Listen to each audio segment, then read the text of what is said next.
Bienvenue pour ce nouveau numéro de votre capsule Le Mercato sur 13 TV mbokk yi dal leen ak jàmm ci seen Mercato sur 13 TV.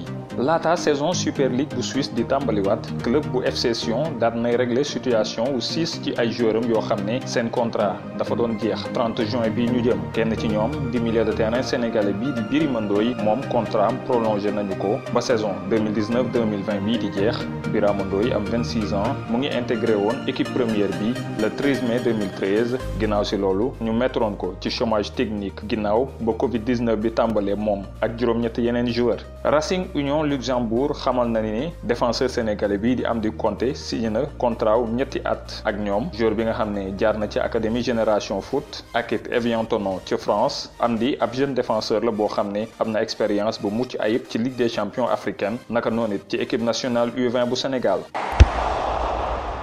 Et si après Valenciennes et Lorient, Vincent Aboubakar découvrait un nouveau club en Ligue 1 cet été? Selon les informations de Abola, l'attaquant du FC Porto intéresserait le Stade Rennais et l'AS Saint-Étienne. Gêné par de nombreuses blessures ces derniers mois, l'international camerounais de 28 ans n'entre pas franchement dans les plans de Sergio Conceição. Il a seulement disputé 9 matchs, toutes compétitions confondues, dont 2 titularisations ponctuées par 2 buts. Sous contrat jusqu'en juin 2021, le buteur pourrait se voir accorder un bon sortie par les Dragons en quête de liquidité cet été. À noter que Beşiktaş, où il a été prêté avec succès en 2016-2017, serait également dans le coup pour le Lion indomptable. L'Ajax annonce cet après-midi dans un communiqué la prolongation de contrat du milieu de terrain Hamza Sarri jusqu'en 2023. Très convoité alors que son contrat expirait en 2021, Hamza Sarri va s'inscrire dans la durée et dans le projet de l'Ajax, déclare le club auxerrois dans son communiqué. Le milieu de terrain marocain de 24 ans a été le joueur le plus utilisé cette saison par l'Ajax avec notamment 25 titularisations en Ligue 2.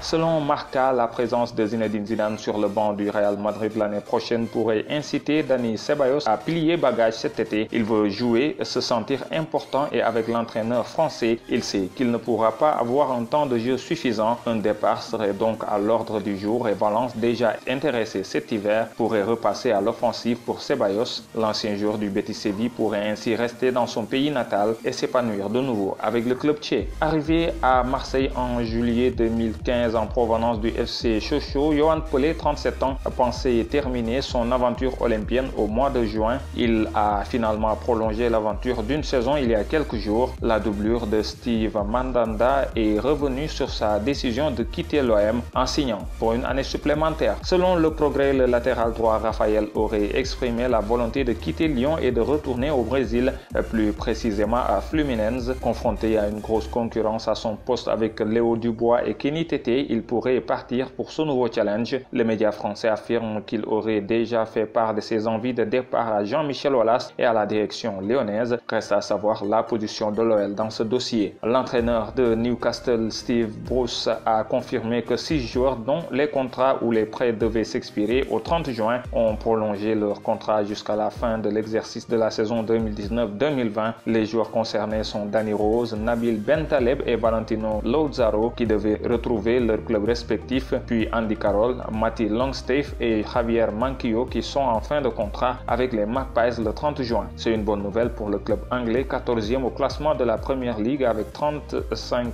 points qui vise le milieu de tableau occupé par Burnley et en est à 39 points. Arrivé d'Everton il y a 2 saisons et demie, l'ailier anglais Aaron Lennon, 33 ans, arrive en fin de contrat à Burnley le 30 juin prochain. Si des joueurs en fin de contrat à cette date ont décidé de prolonger pour aller au terme de la saison, l'ancien crack de Tottenham a lui refusé une offre de rester jusqu'à la fin de la saison. L'ailier cherchera dans 10 jours un nouveau point de chute. Baptiste René, 29 ans, le gardien de Toulouse relégué en Ligue 2, va rester en Ligue 1. Arrivé au TFC en 2018, après 4 ans à Dijon, il va s'engager avec Nîmes qui a perdu Paul Bernardoni cet été. Prêté ces 2 dernières saisons au club gardois par le Girondin de Bordeaux, ce dernier a signé à Angers. Comme son coéquipier Tanguy Kouassi, Russie qui a choisi de rejoindre le Bayern Munich. Adil Aouchiche, 17 ans, 3 matchs et 1 but, toutes compétitions confondues. Cette saison arrive à la fin de son contrat aspirant au Paris Saint-Germain. Le milieu offensif est annoncé proche d'une signature à l'AS Saint-Étienne dont il a déjà visité les installations. Mais d'après nos confrères de Foot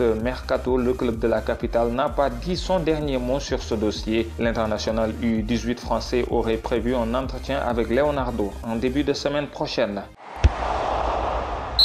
Bonus Sport, enfin, le gouvernement français a fait une annonce importante dans la nuit de vendredi à samedi. Alors que la reprise des sports collectifs sur le territoire sera autorisée dès lundi, on apprend également que le public pourra retourner dans les stades dès le 11 juillet, date marquant la fin de l'état d'urgence sanitaire en France. Cependant, une limite de 5000 personnes maximum sera dans un premier temps mise en place avant de pouvoir prétendre à plus de monde. Le FC Barcelone pouvait prendre un peu plus de large ce vendredi en tête de la Liga. Il fallait pour cela s'imposer sur le terrain du FC Séville, mais Lionel Messi et ses coéquipiers n'ont pas su faire la différence. Un match nul et vierge qui ne restera pas dans les annales et qui relance encore plus la course au titre. Le Real Madrid peut revenir à égalité de points avec le FC Barcelone. Les Madrilènes devront pour cela s'imposer sur le terrain de la Real Sociedad de ce dimanche. Terminons enfin avec cette reprise qu'on peut qualifier d'assez bizarre en Russie. À 3 mois après l'arrêt du championnat, la première ligue russe est revenu sur le devant de la scène ce vendredi avec une rencontre entre le FC Sochi et le FC Rostov. Étonnamment, c'est le plus mal classé des deux qui l'a emporté 10 buts à 1. Sochi en profite pour remonter à la 9e place quand Rostov est toujours 4e du classement. Mesdames, Messieurs, c'était tout pour ce nouveau numéro du Mercato sur 13 TV. Merci de l'avoir suivi. Rendez-vous demain pour un nouveau numéro.